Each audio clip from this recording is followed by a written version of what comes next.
Not on Twitter. We gotta fix that. We gotta fix that. Good morning, everybody. Couple more than 2 minutes. Shall I start the show? No, Jake. Thank you, though. I appreciate you having my back. Whoa, hope everybody's doing well out there. Try to adjust this. I was like getting all my fancy doodads set, like the thumbnail and the whole bottom row of topics we'll be talking about. And then literally was like, oh crap, I got to set all my stuff back up from yesterday's internet testing at the ranch. Feels weird being on a Sunday. This is like the first time back in, I don't know, a month or two on the actual Sunday. I know we had our show on Monday about Mr. Don Fall. Hopefully you guys got a chance to check that out. I want to make one thing clear about that show. That was in no way intention like a hit piece. Like I feel like if I really wanted to like dig in and skew everybody's thoughts of Don, not necessarily just his actions or progressions that have been happening inside the business, but like him as a person, which I wouldn't do because that's not the point of that show. But it would have looked a lot different. It would have looked a lot different. We would have talked about his buddies at Stanford. We probably would have talked a little bit like, about the left-leaning media company he was involved with and that type of stuff. But we didn't. We stuck to the facts. We stuck to the facts. How's my internet on your guys' end? It's showing like one little bar on my end and saying it's relatively unstable, but here we go. Tin foil Matt is back. Dude, you have no idea. Hanso, so you're saying you could have done it better. Better, I don't know. Better would have been left up to interpretation. That's more or less different, I would say. Different. Strictly facts, just some bad facts. That was kind of the purpose, CrossFit. It was to like really kind of soberly just like lay it out. Not like emotionally, like, and look at the people he's hired and look at all the mistakes that were made and blah, blah, blah, blah. Oh, sick. Thanks, Dan. You're unstable, but the internet's crisp. Awesome. Just the way we like it. Jenny, what's up? It's funny. I'll tell you, just remind me, Jenny, but I had a funny conversation with a mutual friend of ours, and they were asking me some questions about you, like, oh, well, if it was this person or Jenny, or if you had to this person or Jenny, and you'll be happy to know that you won unanimously across the board. There's certain people that we get involved in our group, and I'll talk a little bit about the live streaming stuff because I know there's a couple people that have like asked my perspective on it. I don't know why I said it like that. I hate when people say that. There's so many of you guys reaching out. But she was one of the ones that when we first showed up in Knoxville, she had like no idea how to do like the setup or what cables went to when, and nobody really did. But by the time we finished NorCal Classic, she was like able to break everything down, help put it away, like as if she knew the whole entire setup all along. People like that are hard to come by. So you want to bang Jenny.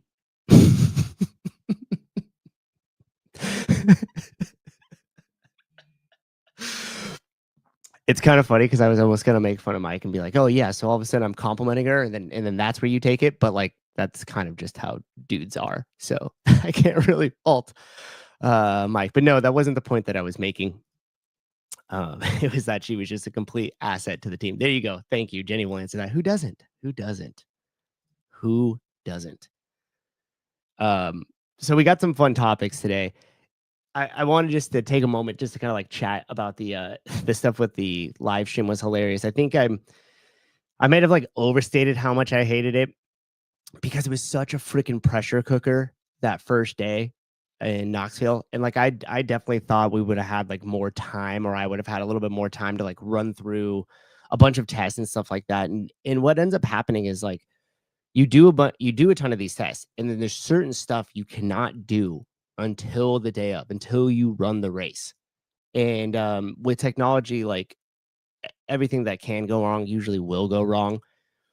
And I remember coming up to Sevon and Bill, and we're getting ready to start. And I don't think I had I don't know if I've been like that nervous for something to start in a little bit. Like even when I went and talked in front of the affiliate gathering at Nashville, where it was just like people just staring at me as I stood in front of a whiteboard, like I still wasn't as nervous as that as I was starting the live stream.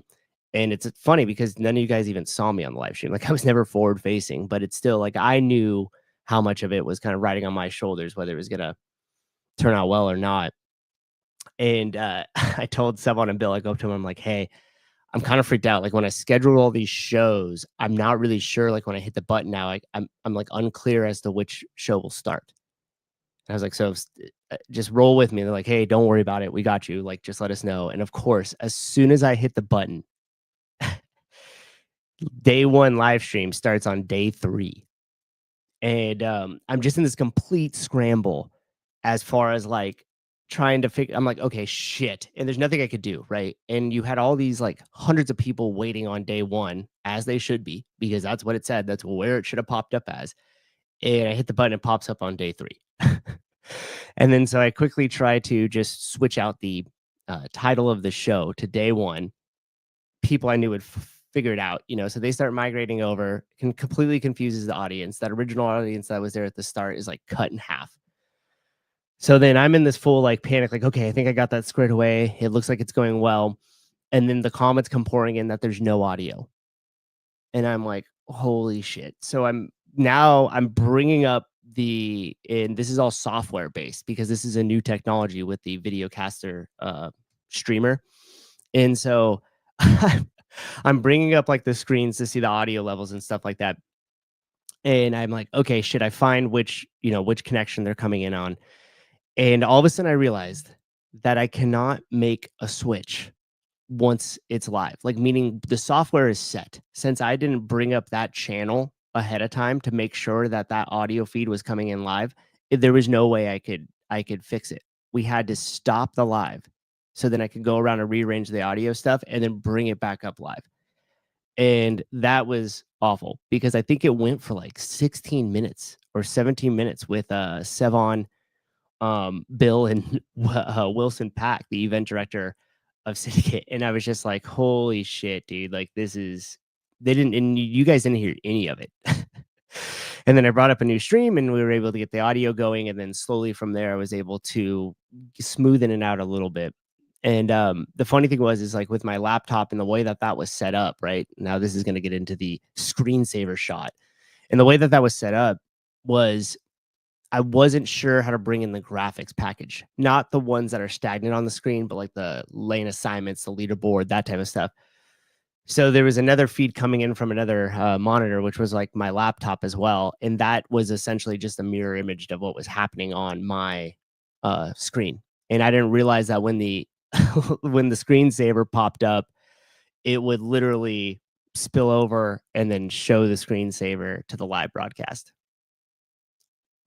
That sucked. And the funny part is like I can't really leave that seat. So once we would go live, I don't know how long it was. It'd be like 6 hours, 6.5 hours, 5 hours. Like I was in that seat the whole time. Now there'd be 1 or 2 times where I could like jump out of that seat and use the restroom or something like that. And of course, the one time I do, friends of ours and a sponsor are down at the bottom. They're like, hi. And they're, excited to see me. And so we're chatting and I'm kind of like looking over at the screens and trying not to be super rude and have some conversation with people while I'm there. And all of a sudden I just hear everybody yelling and I come up the stairs and I just see freaking straight up trees across every monitor. And yeah, that sucked.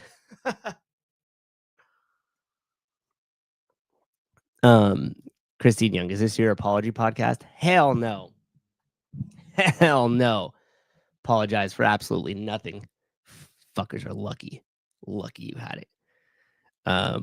Souza, nothing is impossible if you don't have to do it yourself, though. Yeah, that's true. That is true. But yeah, it was just it was nuts. I thought I would have had more time to be in that seat. I thought we would have had you know how it goes. I overestimated everything. Like I thought I would have had all this extra stuff and essentially none of it came through. And that was nobody's fault but my own, by the way. That was just like it was just one of those ones that you don't know until you know. So anyhow, when we got so we finished everything at Syndicate, like each day got a little bit better. I was still like fumbling around with trying to do all the switching and everything else. Mike McCaskey, we paid $199 for that experience.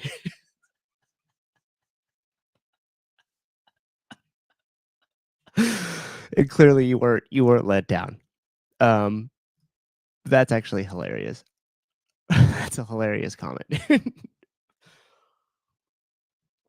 And so by the time we got to NorCal, we had a slightly different crew there. I had Patrick Rios. He was back from the Torian Pro out in Australia. By the way, I think we have our Luke DeJean in the gang is up for members only. So if you guys want to see that and everybody that and all the crew that followed Luke DeJean, you guys can go check that out. I think it's for members only, and then we'll make it available to everybody else very shortly here. We also have the behind the scenes number 3, episode 3 out. I think we should probably release episode 4 or something too. Yeah. Save all those pennies, dude, and show up with them just in a bag. That's about what that was worth. So then we had Patrick Rios, we had Jay Vera at NorCal, and that was a significant change for me because both of them obviously are, that's what they do. They're professionals with their cameras, and Jay actually knows a lot about the video switcher. So even though he didn't know specifically what was going on with the Rodecaster, he like looked at it, watched my process for a second. He was like, something's not right, dude. And I had a feeling I was doing it wrong as well.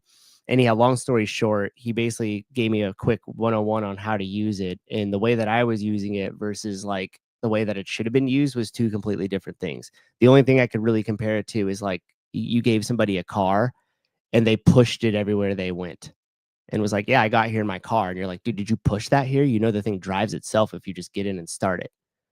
And that was like literally such a game changer. So dare I say, if we go back to do a live one, I might even be a little bit less nervous for it, a little bit more prepared. NorCal was obviously different too because we weren't able to bring it to you guys live.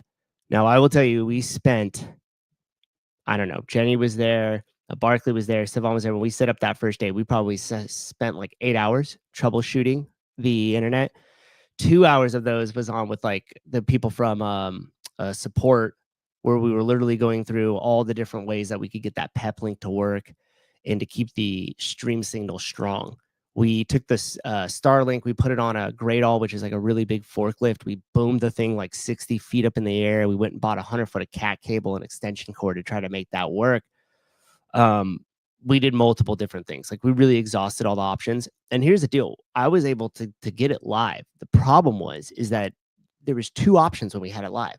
Crystal clear, great, or gone. And there wasn't anything in between. It was like it would be running great. You could see it all. It was perfectly clear. Then all of a sudden it would just get a load and then it would just like freeze. And so what I was afraid of is that if we did it that way and we ended up having massive glitches. By the way, this is when there was nobody in the event or at the venue yet. It was completely empty. And so whenever you get 1,000 people in there and everybody's on their cell phones and all that, you're already going to get everything that bogs way down. So I was like, shit, even though we exhausted all our options and I still have somewhat internet, I just did not have the faith in it that once we brought it up and all these people showed up in the room, that it was going to hold. And once it went down like that, I figured it would create way more issues and piss off way more people than if we just made the call that day and said, we're not going to take it live, which was a tough call to make because once like I determined that and I was talking with Sevon and stuff about it and we were like, okay, that's cool. Like, let's let everybody know. It sucks. You don't want to let down people. Like, that, and you guys heard me talk about this before. One of the main things was just like making sure that we gave a good product and live stream at Syndicate because of Wilson and JR putting so much into it. Of course, at NorCal because of Janine, Ben, and Blair. Like everybody put so much into that you want to showcase it in the best way possible. So that really sucked, but they were super cool about it. Like Janine, Ben, and Blair were just like, okay, it is what it is. Like we trust you guys. And in my mind, I just kept thinking like, all right, what's our delay? So meaning like event 1 finishes, how long before the people at home are able to see event 1? And so it was funny. The first time it was super slow in uploading anything. Savon actually drove to Janine's house to get the internet real quick and had it upload over there. And then for whatever reason, the upload seemed to work quicker after that. And that's why it's random. It's, technology and internet. I'm sure you guys have all experienced in your own ways. Hopefully nothing that much of a pressure cooker, but it was just one of those experiences like you're like, it doesn't work this time. And then it worked. And it was like, well, what'd you guys do different? Nothing. It just did the same sequence. And this time it worked like a charm. Last time it didn't. So Steve Miller, you will cherish those memories. Yeah, absolutely. Absolutely, Jeremy. So the way that it works at the Sevon Podcast Network is you don't actually get your money back, but you do get store credit. So if you come to CFL and you drop in, you don't have to pay. I will credit your $199 to a drop in. Mike McKessie here, keeping the Starlink hardware. We did keep the Starlink hardware and we used it at the ranch. And it worked really well there. I'm excited about what we could bring as far as streaming goes, because in the spot that we were at, we weren't getting great signal. You guys saw the pop-up podcast we did with Taylor real quick. But we could move that to a slightly different location, put our Starlinks up a little bit higher so the signal's a little bit better, and I think we could for sure get great quality stuff out there. Just to kind of tease some things, it looks like when we were looking at the ranch, we have 3 different stages where we could host competitions, where we'd have a great field to play. The broadcasters would be able to see everything fantastic. And then if they did any trail running or anything inside the ranch, we'd have 2 drones up. And I think between Rios and another skilled drone pilot, not saying Pedro wasn't amazing at it, but with 2 drone pilots, you could really showcase something awesome, like a lot. Livermore does have good hiking trails. There's Del Val over here. You can't really visit the lab. The whole thing's like blocked off majorly. Best restaurant. We have a lot of good restaurants, but you gotta narrow it down. You gotta tell what type of food. What comp is being hosted at the ranch? Well, that is the question, isn't it, Hans? Isn't it? Are you available? You want to come and work out at the ranch? So really, there's nothing concrete, just total kicking ideas around. Nothing is, yeah. And I still think we got to convince Dave to actually do something. I don't really know if he's ever said yes to any ideas. He had this shooting competition going on there. It was small group of guys, but it was really cool to see him in a very similar element at the games, but in a very, very different environment. It's kind of cool. I got you on. Just give me a DJI Air 2, not the Mini. The wind is too much strong out there. All right, dope. So we got our drone pilots. Oh, all right. So I just wanted to get a little bit about the live stream. Moving the show to Sunday is nice because I get a nice little prep time ahead of the show, and I don't really have anything after this, so we get to just hang out and chill. I got some topics up for you guys today, and we're just gonna kind of roll through these and see how far down the rabbit hole you guys want to go today. Okay, so we're gonna get into a couple of these topics on here, and I want you to think about the relationship between them all. Okay, because I think that there's a lot of things that are connecting almost behind the scenes that aren't really that obvious at first, but if you look at it or you just have a little bit more of information, you might be able to see the way the dots connect. And we don't have 6 of these to get through today like we did the Dawn one. This is it. This is the 4 topics. And the overarching theme is like, it's not what you think, or it's not as it might seem. And a lot of times intentions are concealed and things change, if you want to say. But either way, hold on, I'm getting a text message in here. A bunch of them coming through. I also wanted to do the live call-in. But after Sevon got bombarded with freaking whatever that shit was, the medical insurance phone calls and everything else, I'm like, I don't want to deal with any of that crap and just have that phone be like that the whole time.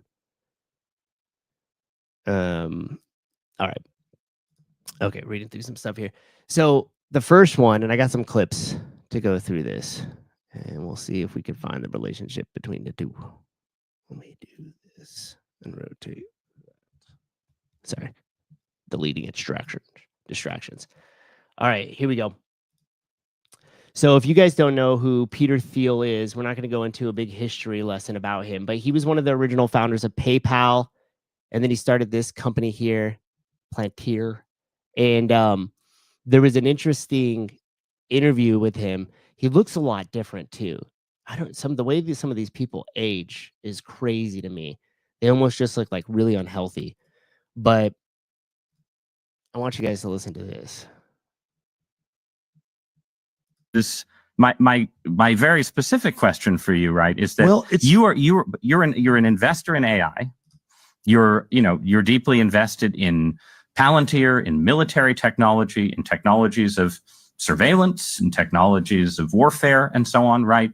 And it just seems to me that when you tell me a story about the Antichrist coming to power and using the fear of technological change to sort of impose order on the world, I feel like that Antichrist would maybe be using the tools that you were building, right? Like, wouldn't the Antichrist be like, great, we're not going to have any more technological progress, but I really like what Palantir has done so far, right? Yeah, isn't that a concern? Wouldn't that be the irony of history would be that the man publicly worrying about the Antichrist accidentally hastens his or her arrival? There are all these different scenarios. I obviously don't think that that's what I'm doing. To be clear, I don't think that's what you're doing either. I'm just interested in how you get to a world willing to submit to permanent authoritarian rule. Well, but again, there are these different gradations of this we can describe. But is this so preposterous, what I've just told you, as a broad account of the stagnation that the entire world has submitted for 50 years to peace and safetyism? This is 1 Thessalonians 5:3. The slogan of the Antichrist is peace and safety, and we've submitted. This is my very interesting. Yeah, exactly, CK. A whole lot of stumbling around. And the thing that got me right away, and when I go back to it's not what you think, is like, whenever you have this much generalization around what you're doing, I got this new company. What is it?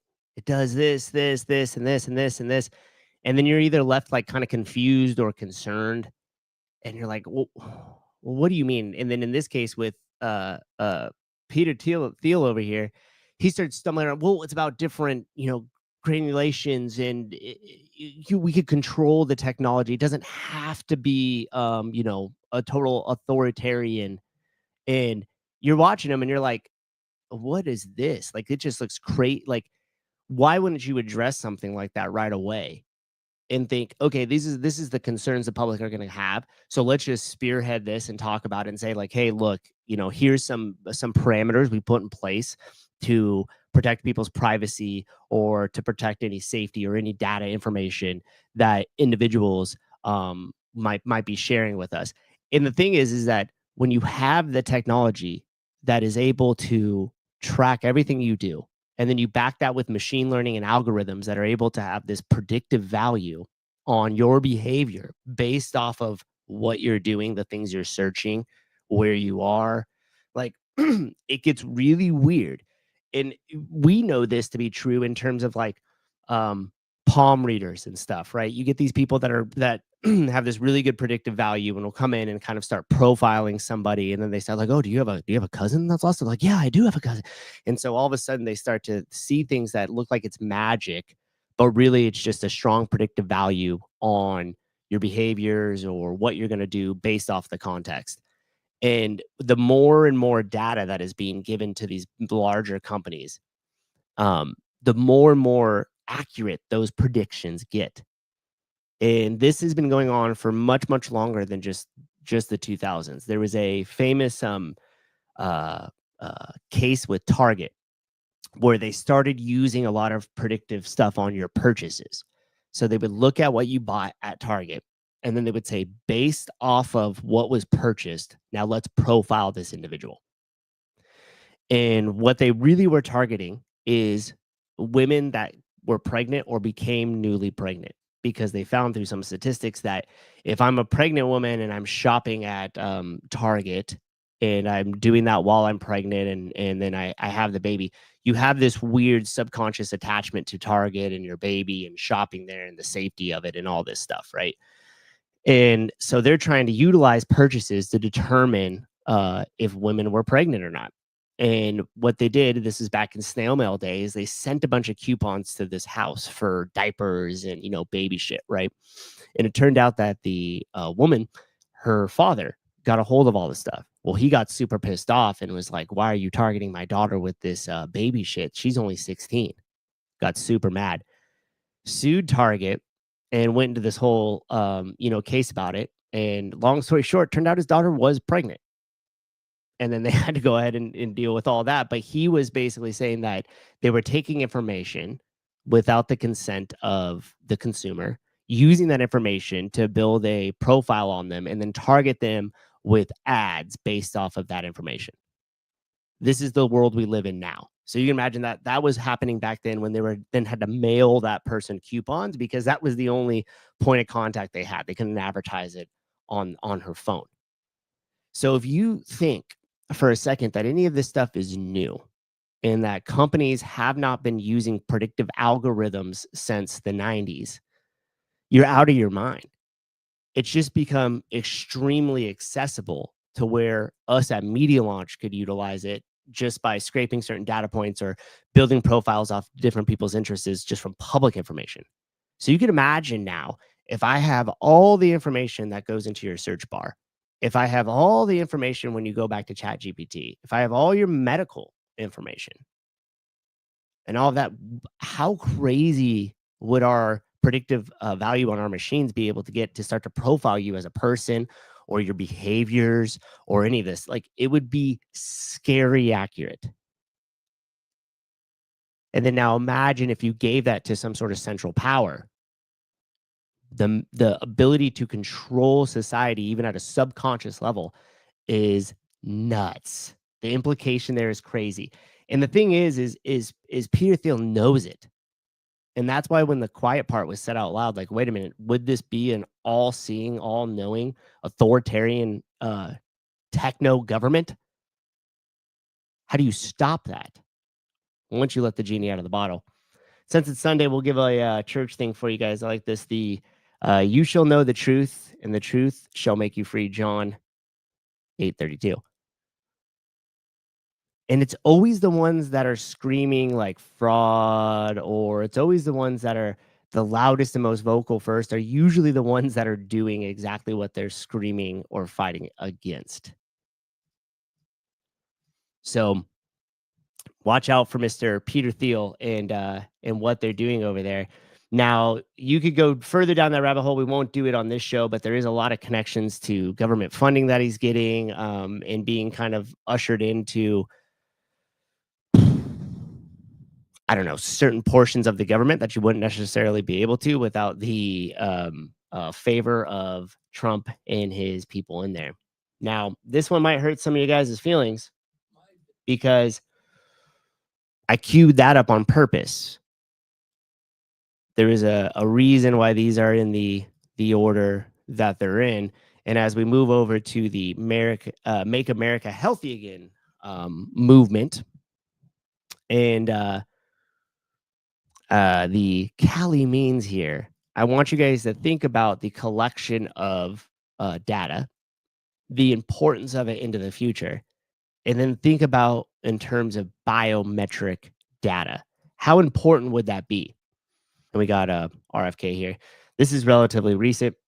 Vision is that every American is wearing a wearable within 4 years. We're about to launch one of the biggest advertising campaigns in HHS history to encourage Americans to use wearables. It's a way of people can take control over their own health. They can take responsibility. They can see, as you know, what food is doing to their glucose levels, their heart rates, and a number of other metrics as they eat it. And they can begin to make good judgments about their diet, about their physical activity, about the way that they live their lives. We think that wearables are a key to the MAHA agenda, making America healthy again. And we are going to, my vision is that every American is wearing a wearable within 4 years.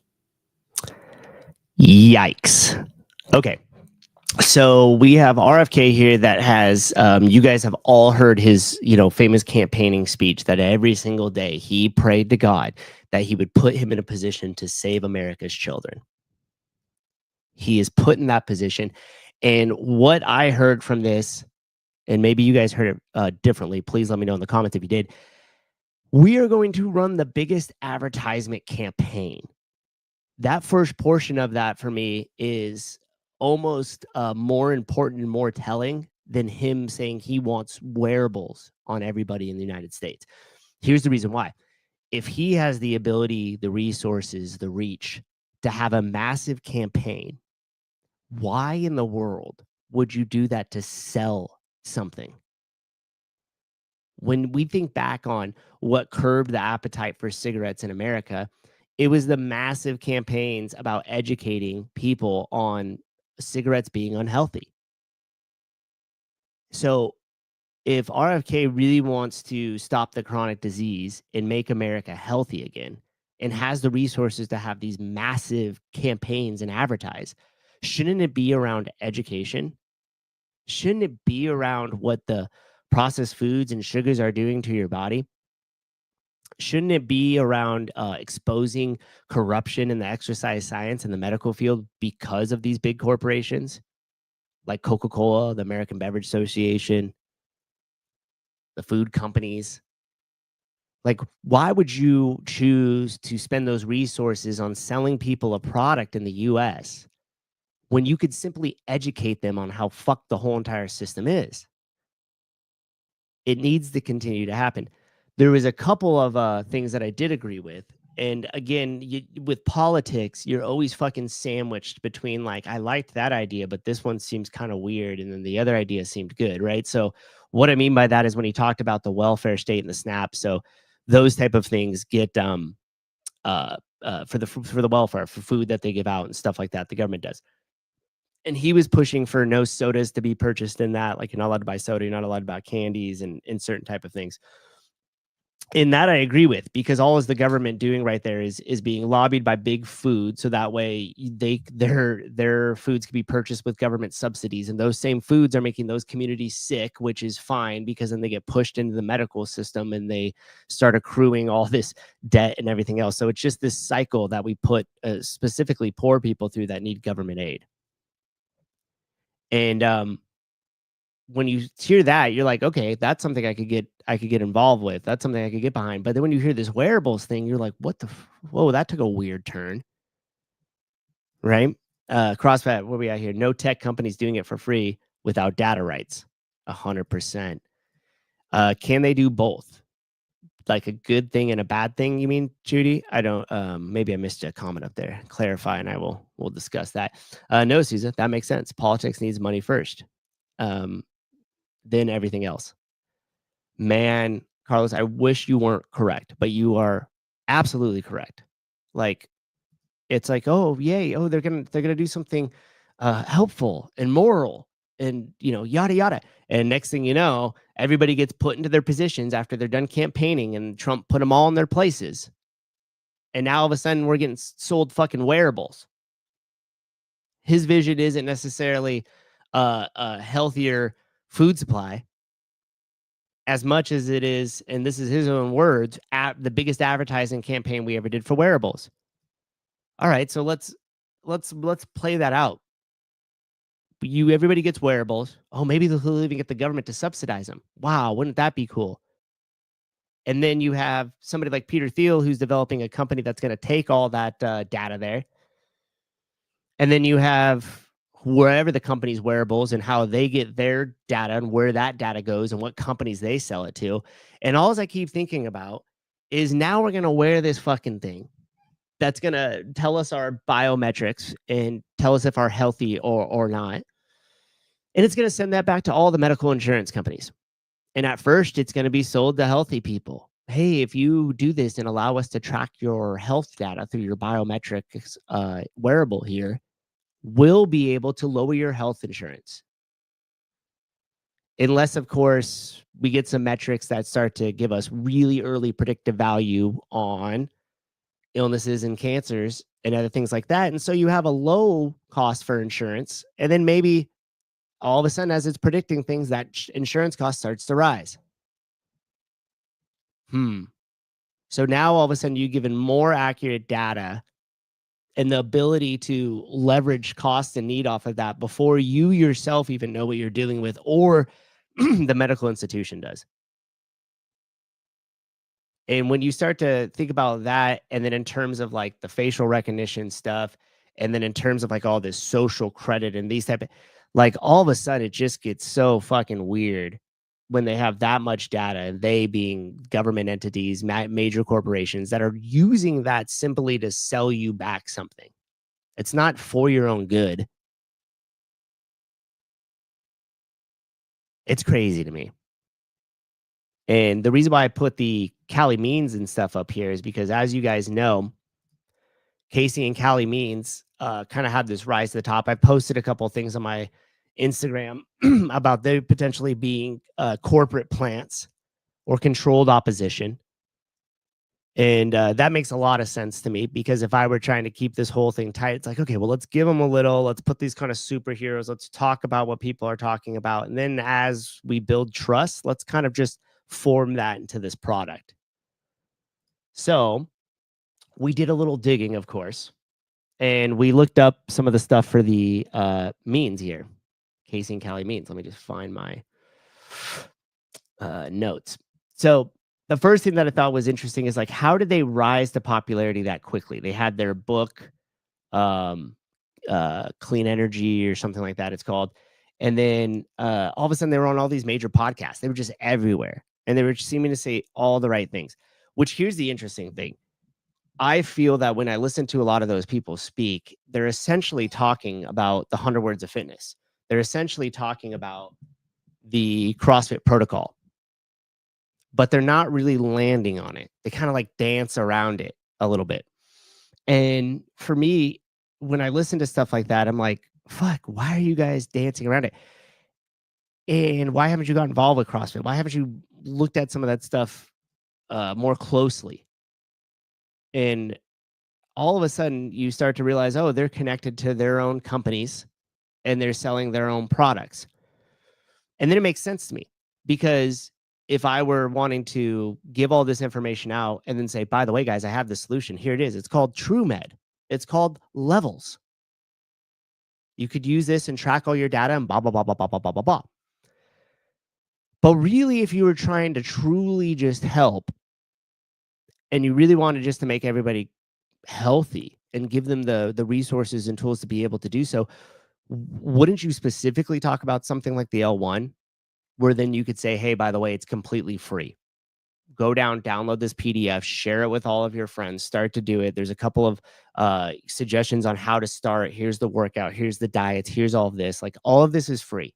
We just want you guys to get educated and everything else. Like, boom, here it is. As opposed to ushering in some sort of company that's going to fix the problem.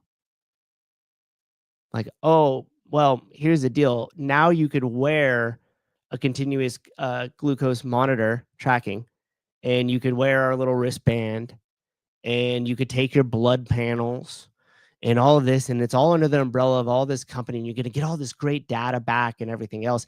And nobody's asking the real questions, like, who owns that data? Where's it going? And why do you want it so much? And if it's not about the data, then why don't you start with free resources that are readily available for anybody to start to take and own their own health? Why do I have to own my health with a product first? Like, couldn't you just say, hey, these ingredients here are highly processed, harmful, and they lack any nutrients. If you have them, your first step is go through your kitchen and throw them away. Second step is replace it with real food. Third step is to start with a 10-minute walk around your block every morning. The fourth step is to time that 10-minute walk, just to see how long it takes to get, not time the 10-minute walk, but time the walk around the block. See if you get it under 10 minutes. Then see if you do it faster. And kind of like build off of that, which is educating people on the first steps to take to make themselves healthy. Not a product that they have to buy, or an app they have to download, or anything else that starts to take their information and sells them something. So how did they rise to the top so fast?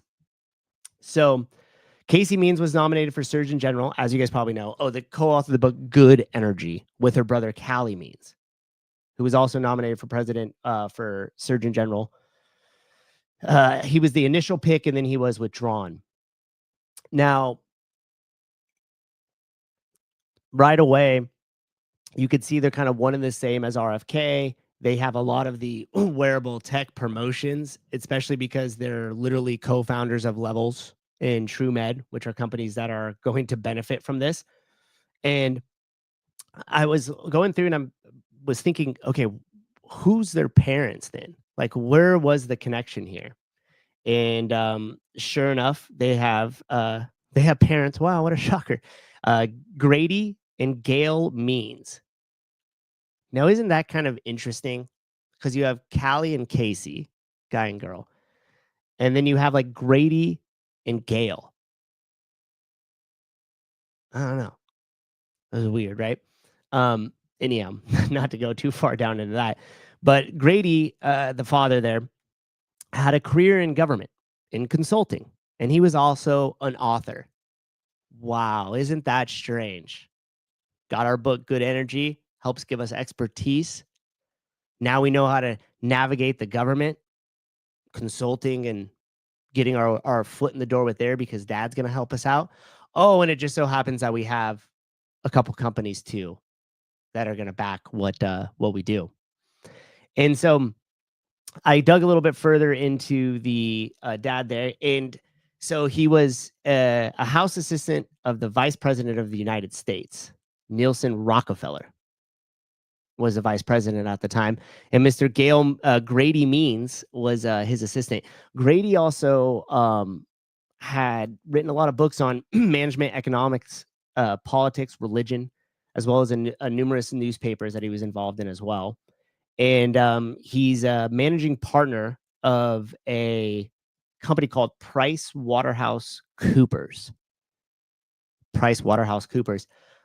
Which definitely is not a parent company to Levels and TrueMed and all that. Definitely not. And so, of course, and I'm laughing at myself as these notes now because this is how my thinking goes. Just so you guys know, I was like, Nielsen Rockefeller was the 41st vice president of the United States, serving from 1974 to 1977 under President Gerald Ford. Just so you guys have all the information there. And then I put, is Nielsen Rockefeller a member of the wealthy Rockefeller family? And of course, yes, he is. And then I went down the rabbit hole of how John D. Rockefeller was able to gain and amass the wealth that he has, which is a whole other show. But it's interesting how when you get into Capitol Hill and all these do-gooders have this fucking hidden agenda every time. It's like, it's nuts to me because when you have all these people that are coming out essentially to say, hey, we're going to help. This is what we're doing. We just need to cut this out. We need to regulate these health and food companies. We need to do this and we need to do that. They all have a shared interest in that their businesses are part of the solution, quote unquote, for a lot of the problems that are here. And that to me immediately breaks trust. And one of the things you have to think about, like if you were really wanting to make the impact on Capitol Hill and have the trust of the people, you would think that you would just cut ties with any of the companies or disclose those right away or sell your shares once you got into that position, or just something that's going to allow you to actually push forth your agenda without seeming like a Trojan horse. I'm here to help, buy my stuff. We collect your data. You guys get the point. Which is obviously disappointing because at first we all love the new thing that's going to come and save us. The RFK seems super promising.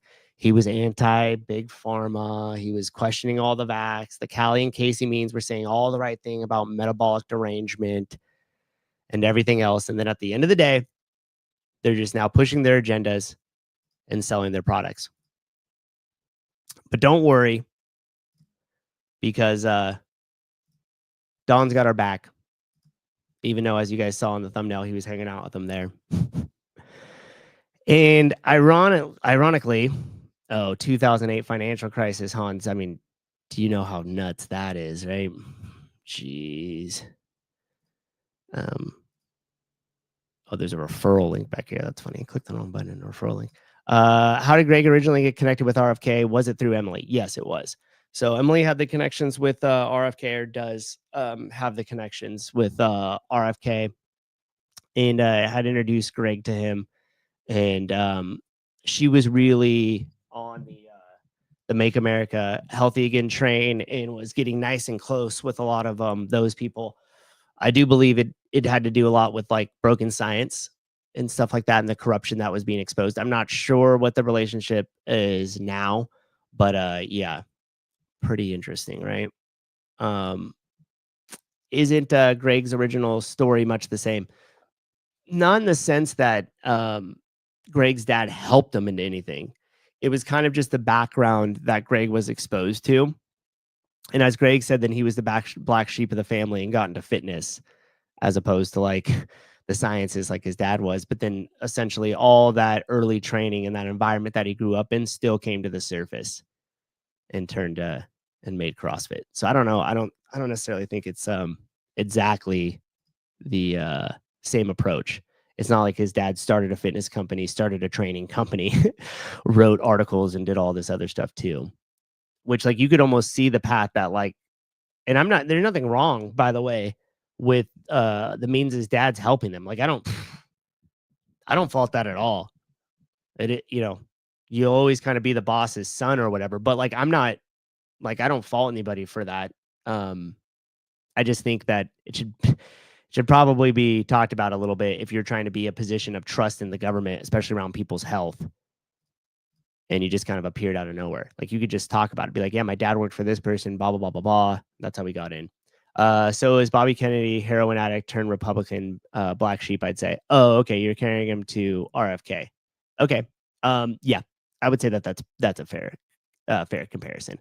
I thought you were talking about Callie Means's parents. That's hilarious. Better Call Fall. So as fate would have it, 2 days after I do my show or something like that, Dawn does a podcast, which if you guys have saw Hiller's show, I'll bring this up here. He talked about this a little bit, and let me find the name of the podcast, How to Lead a Movement, All Things Negotiation. And one of the first things that Hiller said is like, why would you go on this of all podcasts right away? Like, this makes no sense. Well, just doing a tiny bit of research, this guy who runs the show, Stan, I guess, he went to school with Dawn at Stanford.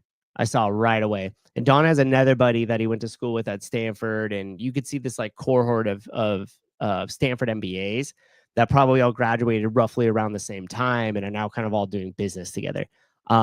And that's typical, just a networking group inside the school, but that's how they got connected. And this guy, as I listened through some of this interview, it sounds like he's pretty well connected inside the Silicon Valley kind of tech space. And that's obviously Dawn's background with Pinterest, Google, Facebook. And they talk a little bit about that here. But I just highlighted two points of this interview, and they're right at the beginning of it. And it was important for two reasons. Number one, it was like, I'm queuing this a little context up here, and then I'll play the clip. But he's talking about what CrossFit is. And in my opinion, whenever you get in front of somebody who really doesn't know much about CrossFit at all, they might just think, oh, it's that extreme workout program or whatever. This is your perfect opportunity to take everything that they think and just flip it on its head.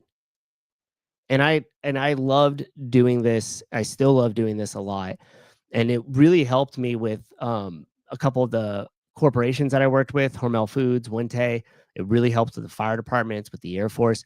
Like if you have the ability to talk about CrossFit in a way that most people haven't heard before, and then not even essentially use the word CrossFit till after the pitch, and you're like, oh, by the way, we were talking about CrossFit, it like blows their minds.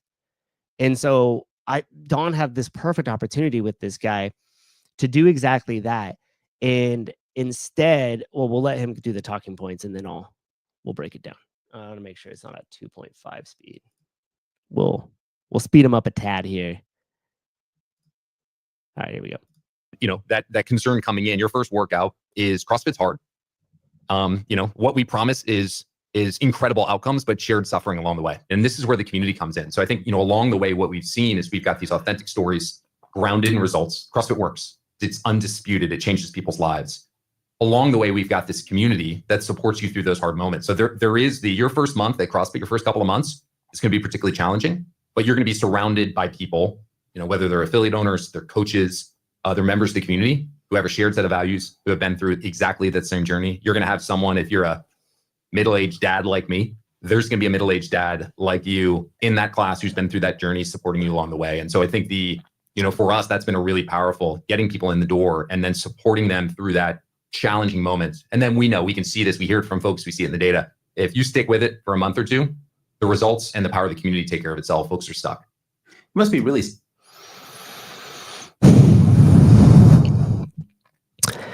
So why was that disappointing?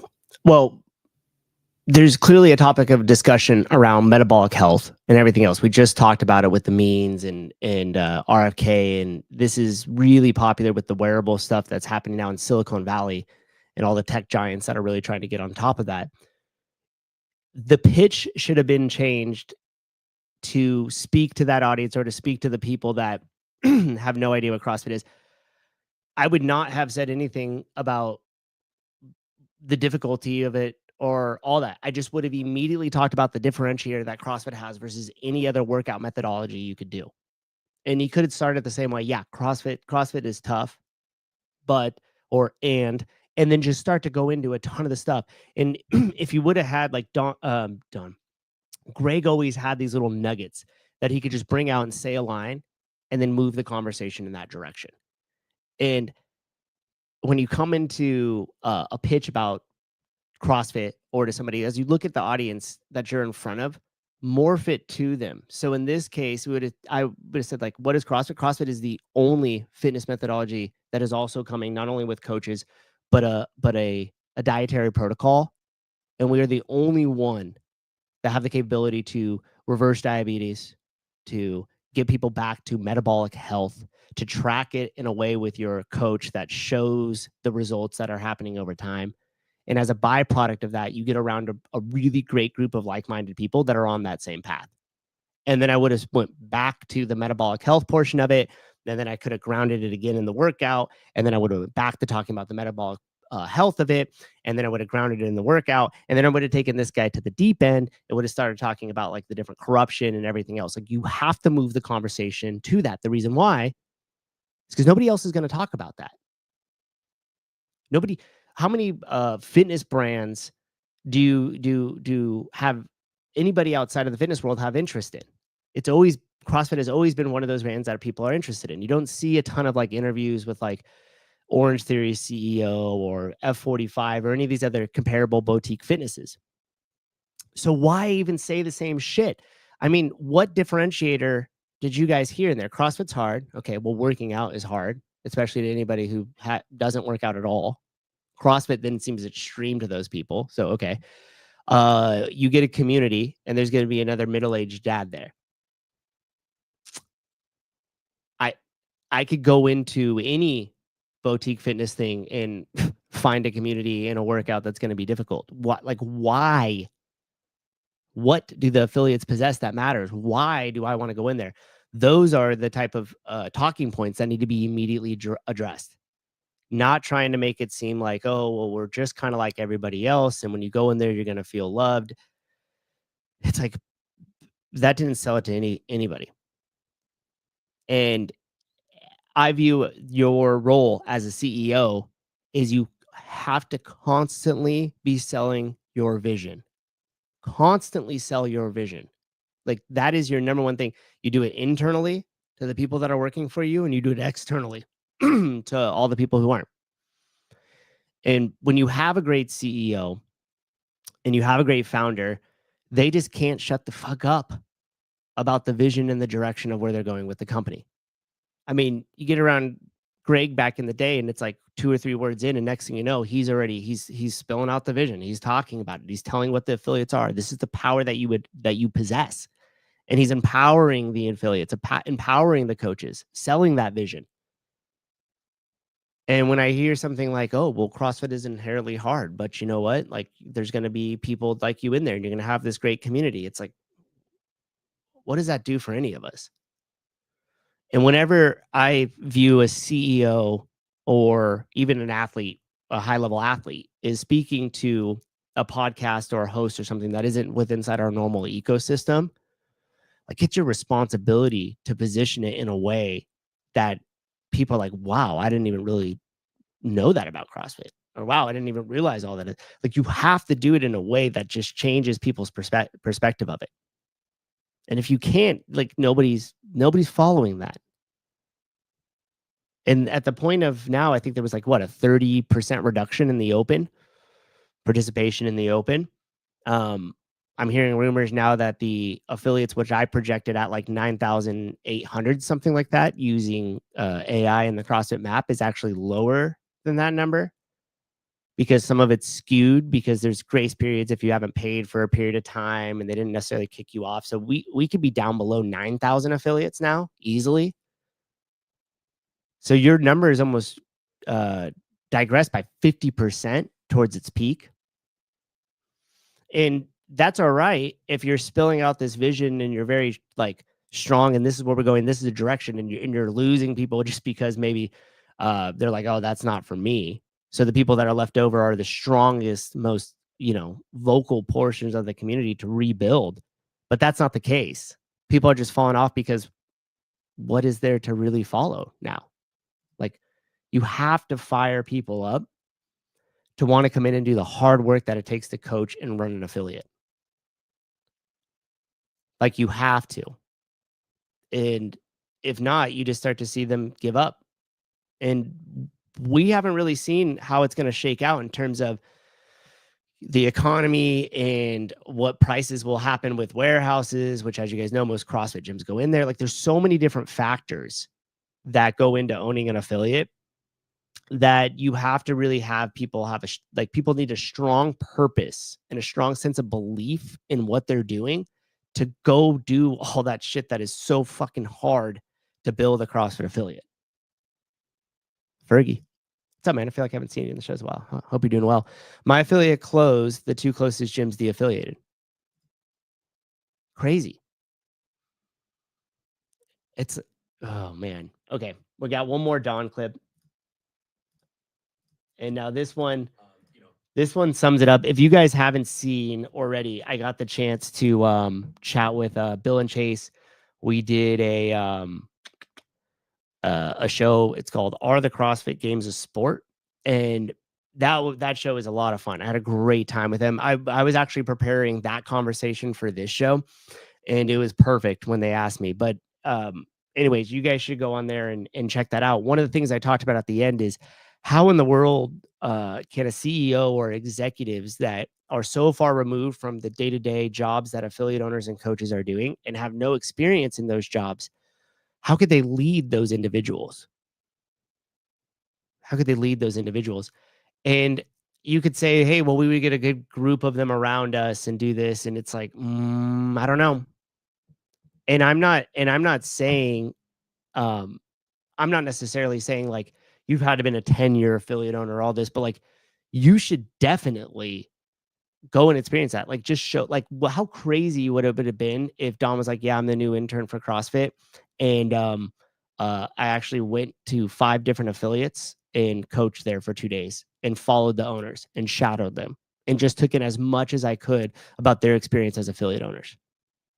Not listening to the ones that are taking the time to complain and bitch, because that's what happens when you're like, oh, well, we just want to have conversations. And so then all these other affiliates are throwing all these things at you and you still don't have the context on what it takes to run that affiliate. You're just listening to people's random complaints. So like, shut off the complaints, go find some of the biggest CrossFit affiliates, start there, and then go to some smaller ones and like legit shadow the owners for a day or two. It was, yeah, I don't know. Let's see. Have they visited your gym yet? So this is interesting. Katie Hogan, our affiliate rep out here, this was probably 2022. It had to have been like 2022 or one of the first like couple of months within the first like 6 months of Don being CEO. And so Katie Hogan came out and visited the gym. And my wife Grace she was coaching, and the two of them like hit it off or whatever. And Katie's like, "Oh, we're looking for like a meeting spot. Don wants to meet with affiliate owners that are de-affiliated and just have conversations with them and see why they de-affiliated. Is it cool if we do it here?" And I was like, "Yeah, absolutely." I wasn't part of any of those meetings. They essentially just used the gym and met in the office. So they have been, and by they I mean it was Don Fall, Katie Hogan. Maybe there was one other person, but I think that was it. And then just the affiliate owners that had de-affiliated. So yeah, they've been there. Jethro, it's frustrating. Pretty much all the affiliate owners that I know have a base membership and purchased an existing affiliate. Starting from scratch with no members has been challenging. Yeah, dude, I could imagine. Like a lot of the 10-year, 15-year affiliates are on their third or fourth owners. So to establish that business now and get it going from zero, definitely challenging. And good for you for doing it too. Your place looks amazing. Matt, will you stay affiliated if they keep this trajectory? I mean, I feel like I'm just like ridiculously over committed to optimism. And I've been on a bunch of different schools of thought with this over time. And when I laid out the show of like the different directions it could go, ultimately for my goal, which is to keep the affiliates alive and healthy, so much so that you always have a CrossFit affiliate within a few miles away from you. So that way, when you're ready to own your health, you know where to go. If that's like the ultimate goal, you kind of need this brand like CrossFit to keep it all under the same umbrella, because you're going to have way more power with a brand name like that. Now, I used to not think it was as important. Like if you would have talked to me maybe even just a year or so ago, I would have been like, you don't need the name. But as I put more thought into it over time, I do think that the name is important. So I kind of sit around like a lot of affiliate owners do, and you hope that the next owners are going to be the ones, or they're going to change, and maybe one day the rope will just run out. But that's kind of the reason why I'm sticking on board with it right now. Plus, dude, like I do CrossFit, like we do CrossFit. I do the methodology, like we do it at the gym. Like I want to be able to showcase that we do it.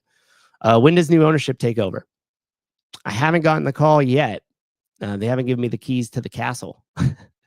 But I don't know. I've heard multiple different rumors. Catch you guys up on that. We have the rumor that it's already happened and they just haven't announced it. And then we have the rumor that it's going to happen right before the games. So that's it in a nutshell. Love me some Katie Hogan. Yeah, she's great. We were really lucky to have her as an affiliate owner. I mean, she was an affiliate owner, but as our affiliate rep out here. A lot of the affiliate reps that I've run into and that I have talked to, they're like great. They're like, it feels like I'm talking to kind of like my peer, because when you push them and you're like, why are you like, you guys see all the issues? You've been around for a long time. Like, what's the deal? And they're like, dude, I'm taking part of this because I still believe in the brand. I still believe in the methodology, and I just want to help the affiliate owners. And like everybody's kind of hoping that the administration or the management gets behind it on that. Souza is one of my affiliate mentors. Oh, thank you. There's probably way better people than me, though. I just keep you guys up to date with currently what I've done and what have worked, and hopefully you take something away from it. Mine merged with Ken Walters. Mine merged with another affiliate, then de-affiliated and purchased proven programming. We have 5 L1s, 3 L2s. So what's the need to spend $4,500? So Susie, your CrossFit Egan T is a collector's item. Oh shit, thank you. I just had that the other day. Well, that's the problem. It's like once people really start questioning, like, what are you doing for me? It gets really tough to justify that $4,500, especially, and you guys have heard me be vocal about this, is you could take that and put it towards ad spend, or to put it towards a business mentor, and probably get a much higher return on that investment than you would the CrossFit brand name as it stands. But I definitely don't think that it's done. Judy Reed, our gym celebrated 10 years in May. Original owners. Didn't realize that was rare. Very rare. Very rare. So I've had my affiliate for 12 years, but technically the affiliate, not CrossFit Livermore, there was another name, CrossFit.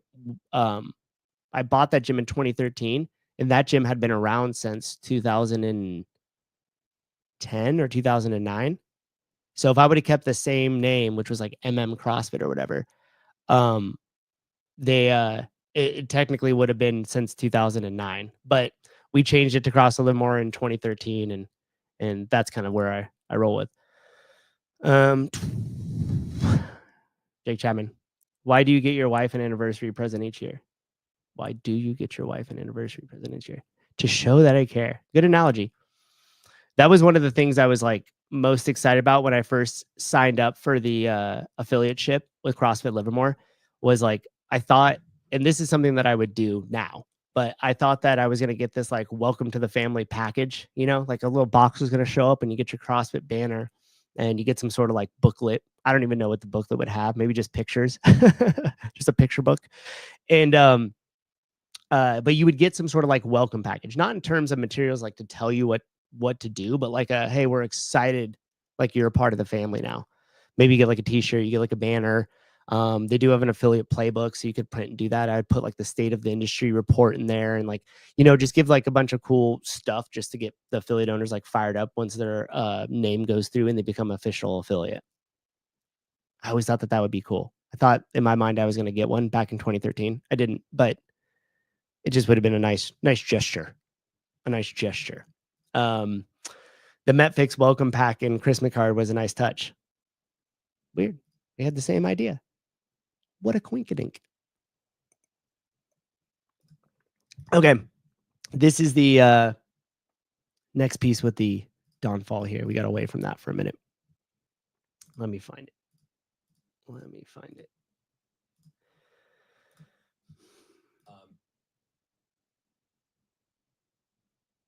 You know, that concern coming in, your first. Oh, why is it the same? Hold on, guys. Hold on. It's the same damn link. It sure is. Dang, hopefully I could find it. Approach me and just tell me a story. And he just said, hey. Oh, bummer. I don't have the right link on here. And it saved the same link twice, so it's putting me back at that same timestamp. Oh, man, that sucks. How do we create an environment? Damn it. Okay. I don't know. Should I go find the clip so you guys can hear him say it? I feel like that would just waste everybody's time. There was a clip in here, and Comment. I felt like apologizing, seeded trust, and oh, that was ironic, right? There's a section in this, measuring inputs versus outputs. So I'd just be curious on your negotiations with your management team, key learnings and how you still are doing that, encouraging innovation and encouraging pushback on you, because you're going to get it wrong sometimes. Yeah, no question. And he never gets it wrong. This was one of the areas when we looked at where the organization was culturally, that we identified as one where there's, a need and desire to evolve. I was fortunate to learn in my career and see the benefits of, like, if you can create a culture where the best ideas win, where, folks really challenge each other, where there's a tolerance for risk taking, how that can lead to the best outcomes and the best decisions. That's easier said than done. And CrossFit, I think the CrossFit's founder was an incredibly strong personality, and he created, he had this incredible vision, created the CrossFit methodology, was incredibly charismatic. And so I think for a long time there was a real culture of, Greg, that founder, being such a strong voice that a lot of how the organization evolved, it wasn't necessarily an environment where, everyone across the organization felt comfortable saying, hey, I disagree on this, or hey, and for a long time, the organization had a ton of success, 20 years of success. Yeah. And so, in 2020, 2022, when I started, we had the benefit of a really interesting, we have over the last couple of years built out our leadership team. That was one of our priorities. We have 2 members of the team that have been there almost 20 years, kind of founder-like roles. David, Nicole, that's what he's talking about. Deep experience in the community, just an incredible understanding of the dynamics at play. And we have a bunch of new folks around the table who have a connection to CrossFit, but bring out, and, that starts with a few things that I think we've been trying to work on. I think for me, one of the things I've learned is leaders have to model this behavior from the top. So if you want to create an environment where people feel comfortable challenging you, taking risks, You have to be open about your mistakes. You have to What? really work hard on being humble. You know, when someone What? challenge, Work hard on being humble. Oh my goodness. Okay, I just let that play a little bit because I was hoping it would run into the spot that I wanted to save for you guys. But it's essentially where he comes in and he's like, "Hey, look, I've never been a coach. I've never been an affiliate owner. I don't know what that takes." And that to me was just so key because in terms of like when we go back to the review that I did with him, and if you watch that first interview, he says I'm going to take like 90 days to get this all figured out and really wrap my head around it. And it's like, for me, if you look at that, the strongest line of revenue, like who is your customer? It's like, dude, it's the affiliates. They are your customer. The L1 is your pipeline to your customer. You sell the shit out of the L1. For every 10 people that take the L1, 1 or 2 of them go on to pursue to become an affiliate owner. The affiliate owner is the retention of your business. That's the reoccurring revenue. So if you look at the business model, who are my first people? It's like, I want to get as many people into my pipeline as I can, the L1. And then I want to make affiliate ownership the priority. I want to be able to elevate that, talk about it in a way that makes these people look like fucking heroes. So that way I'm like, I want to get on that mission. I want to join that fight. I want to open an affiliate. And if you take those 90 days and do what we originally talked about, which was almost a shadowing of affiliate owners and really understanding what it is they do. My focus is terrible. You could better serve them. Because if you don't know and you don't have that drawn out to where you know exactly what they're going through, the constraints of the business, how to help with those constraints, where the brand needs to go, like all this stuff. Like if you don't have that dialed in for affiliate owners, then who are you dialing it in for? That's the question that I have. It's like, who are you listening to? Who are you talking to? Like, what is the initiative there? And then it goes back to the same reason why I wanted to pair this up with Peter Thiel, with RFK, with the Cali Means and everything else, because it's just like, maybe it's just not what we think it is. Who's he actually serving? Affiliates and new coaches or the board? And I say this too, and I just want to reiterate, like, I like Don. When I come around, have had pleasant interactions with him. This isn't some sort of like personal vendetta. It's a fact of like, CrossFit, the brand, is digressing. The affiliate owners, like, they are your lifeblood. And it's not the time to screw around. You got to get your shit in order. We got to go to bat for them.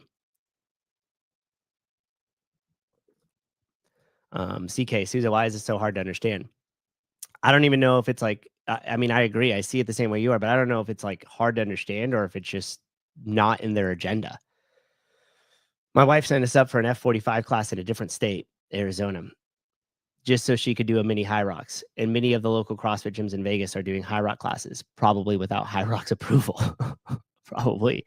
Again, another missed opportunity. Like, you have to put yourself at the expertise level of everything in health and fitness. And this is why the ongoing media, the live shows, the talk shows, like all that type of stuff needs to be important within CrossFit, because we could have all talked about that. We could have had opinions on it. You could have partnered with High Rock super early on. Like, there's just, you need to get out there. You need to get loud. And like, what you need is a wartime CEO, like a CEO that is not afraid to roll up their sleeves and just start like digging in with everybody and do it in a way that's unorthodox, that isn't imitating imitators, that is carving our own identity out and carving our own brand out, and not worried about who the fuck we offend in the process. We are the truth when it comes to anything health and fitness. And if there's an agenda behind it or there's a product behind it, then we'd be the first to call it out, expose it, show it to you. Not saying you still can't wear your whoop or you still can't do your levels and there's still not benefits to that, but you just need to know the whole picture and what's happening. And that's the same thing we need as CrossFitters and as CrossFit.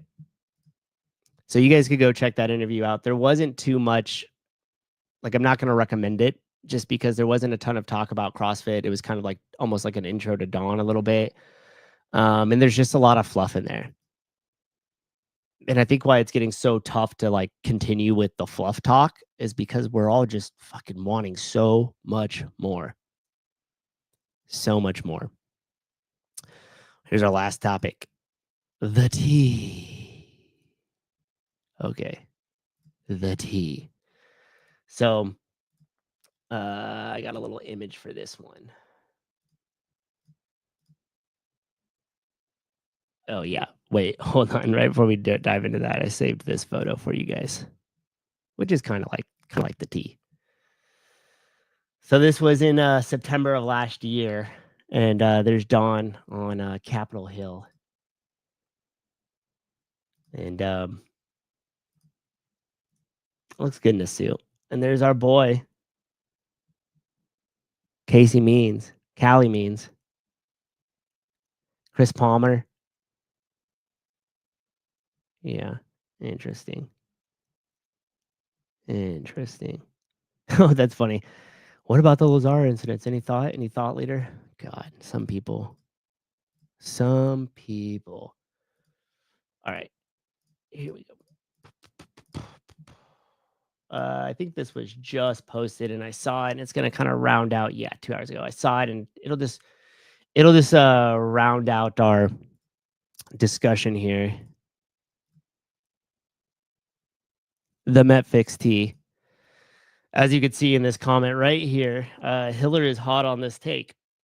And this thing that Broken Science and then Metfix just posted said shaving seconds off your workout times is less than adding quality of years to your life. And this just goes back to the generalization kills clarity. And I'm just continuing to beat this drum for a while here, because the more vague you are about something, the less clarity is. And when you don't have clarity, you can't make decisions. It becomes like frustrating, or like you're just like, like what, what is the thing? I don't know. Just tell me.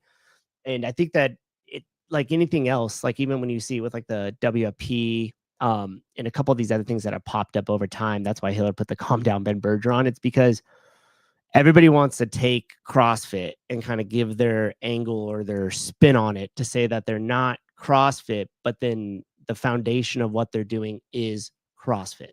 Because when you come into a gym, the first thing that you're doing and the first thing you're going to be exposed to for a while before you go into the diet side of things and the science of stuff is movement. When you guys heard me give my whole, like, how do you start CrossFit? It's like, well, walk around the block, time yourself, and then try to do it a little bit faster tomorrow. Now, why would I prescribe you to do that? Because shaving seconds or minutes off that walk around the block is increasing your work capacity. And we know that if you increase your work capacity across broad time and modal domains, that is health. And if you do that over years, that is the definition of health. And that came from CrossFit. And so what I would have done in this is just created more clarity around the fact that it's nothing more than an education company. And that's what I'd say. Hey, we are just solely into education. And then again, I think there's a missed opportunity with being more diplomatic between CrossFit, Broken Science, and Metfix. Because honestly, and Greg said this in one of the shows, that it was almost going to be a prerequisite that you were an L1 and owned an affiliate before you could go to the Metfix cert.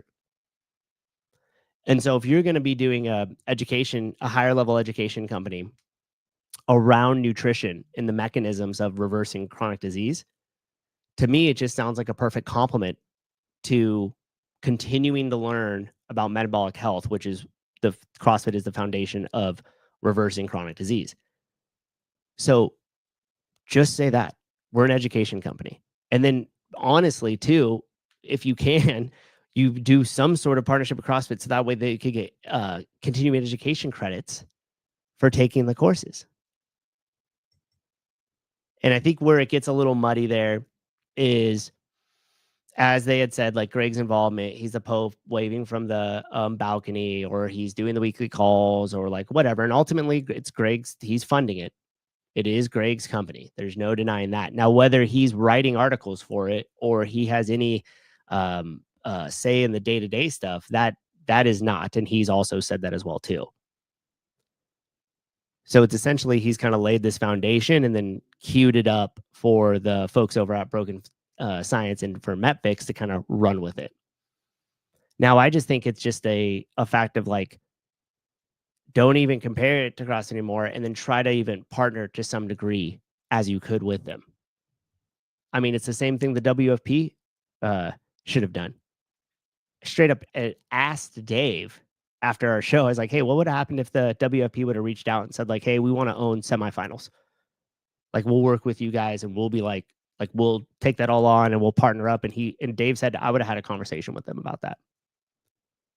So it's the same thing when you have something like Broken Science, who isn't afraid to call it corruption and can say whatever the hell they want because it's a privately owned company. They don't have to respond to a board or anything like that. To me, it's almost it's a better partnership as like, hey, these guys are fighting corruption and these guys are really diving deep into the mechanisms of chronic health and how diet plays a role and all of that. Sounds like a great compliment rather than being a competitor.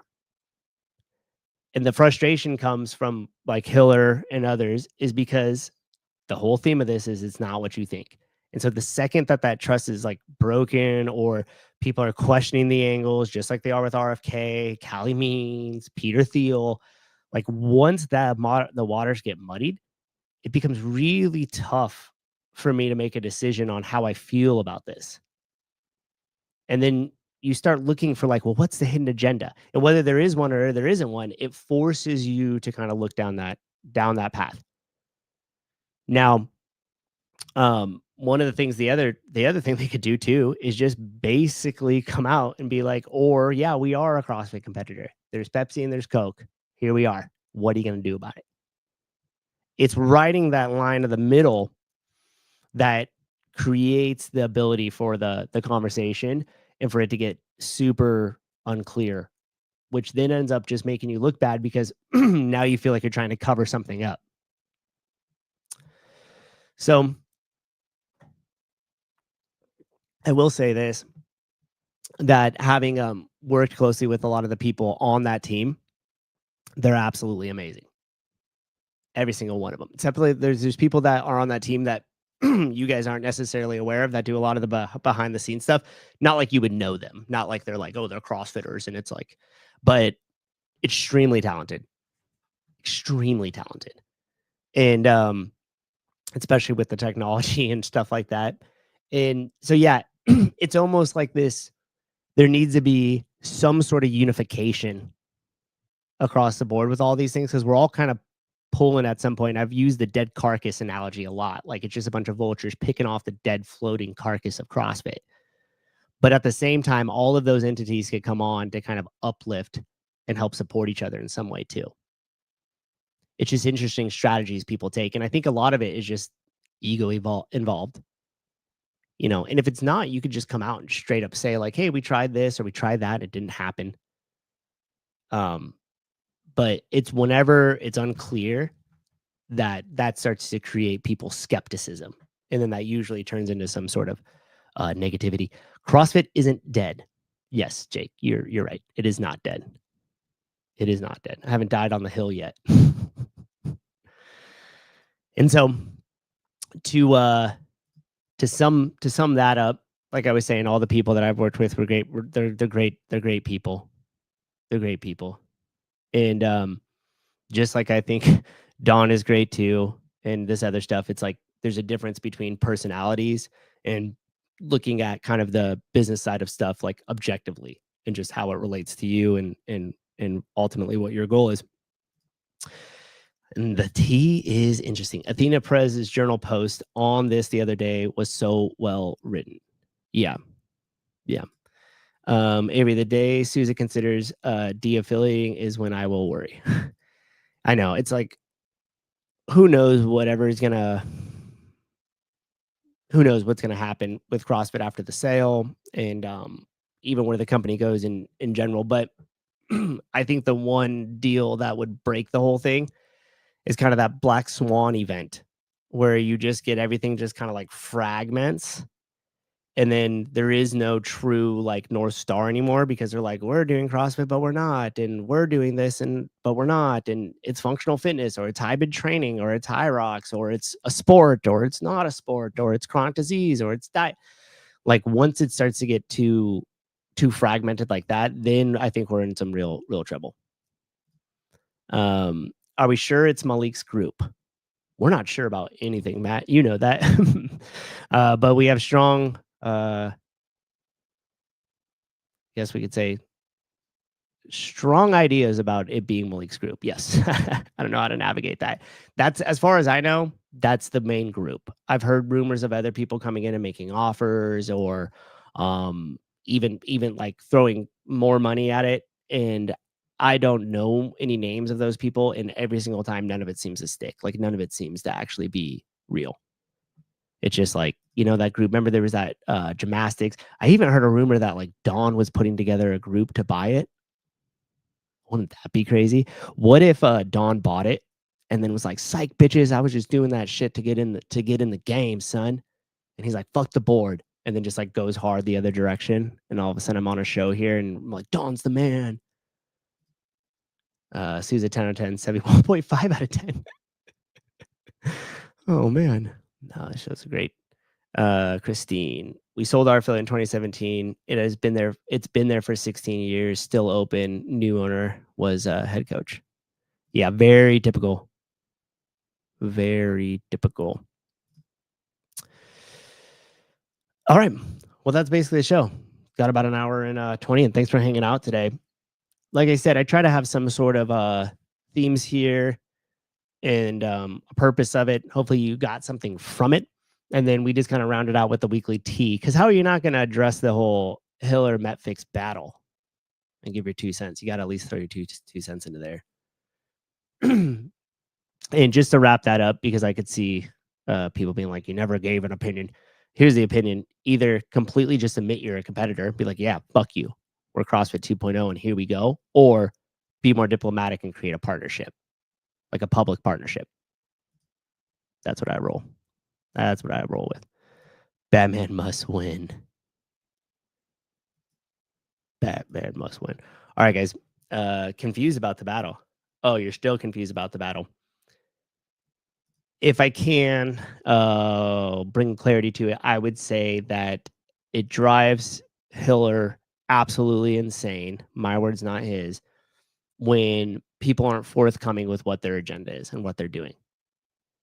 And when you couple that, which is like a frustrating element for him and most of us, just like I talked about, when you have that weird generalization, like it becomes frustrating, but especially for him as he's looking into it.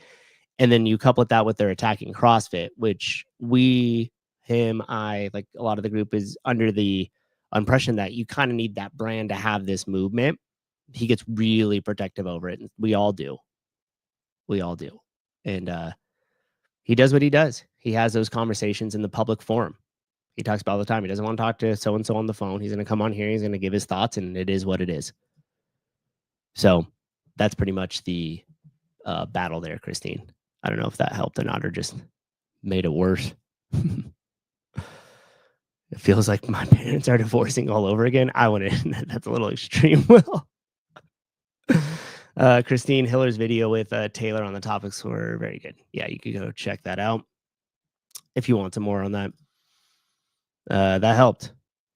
All right, cool. That was good. This week was boring. I almost threw out some of the JFK stuff and all the MAGA stuff and just went with like a whole like CrossFit week in review, the tea. But I don't know. Wanted to land on some of these other topics. All right, gang. You guys have a great Sunday, a good week. Thanks for hanging out. Be good to each other. I will see you guys either on one of the shows next week or I'll see you next Sunday.